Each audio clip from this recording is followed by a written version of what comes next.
Dit is baie belangrik dat ons byeenkomste nie net sal afhang van een persoon of enkele persone se deelname nie.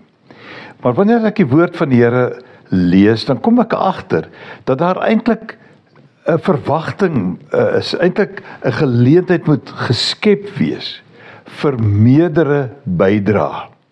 Nou, ek dink nie ons Sondagoggende of ander byeenkomste word werklik ingerig met die doel dat elkeen 'n bydrae kan lewer nie. En daarom is dit nogal belangrik dat mense in klein groepe bymekaar sal kom, waar jy die geleentheid sal hê om dit te kan doen, en dat jy dit sal gebruik.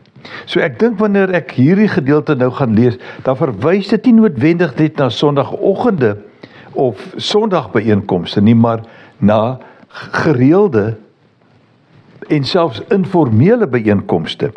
Daar staan in 1 Korintiërs 14 vers 26 in die 53 vertaling. Nou, ek gebruik die 53 vertaling omdat ek dink dit is die naaste aan die Grieks.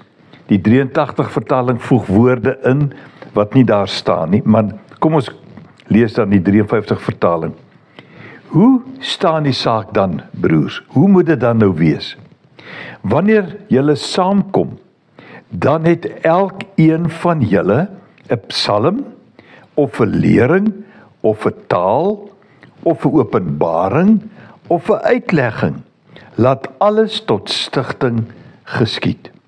Dit is met ander woorde, tot die voordeel van die byeenkoms, tot die voordeel van almal wat daar is, dat daar geleentheid sal wees om deel te neem aan dit wat daar gebeur. En dan sal ek dink ons byeenkomste baie meer sinvol wees. Daar sal meer weggegaan word met die gedagte, ek het vandag iets beteken. Miskien vir iemand anders 'n woord gebring. Of iemand anders het tot my gespreek. En op die ou einde is dit tog maar die Gees van die Here wat by so 'n geleentheid aan die woord kom. Deur mense, tot die voordeel van ons almal. Kom ons soek hierdie geleenthede uit. As jy nie by so 'n plek kan kom nie, probeer iets reël. Dis belangrik dat ons ook hierdie deel van ons verhouding met die Here prakties sal uitleef. Loop mooi.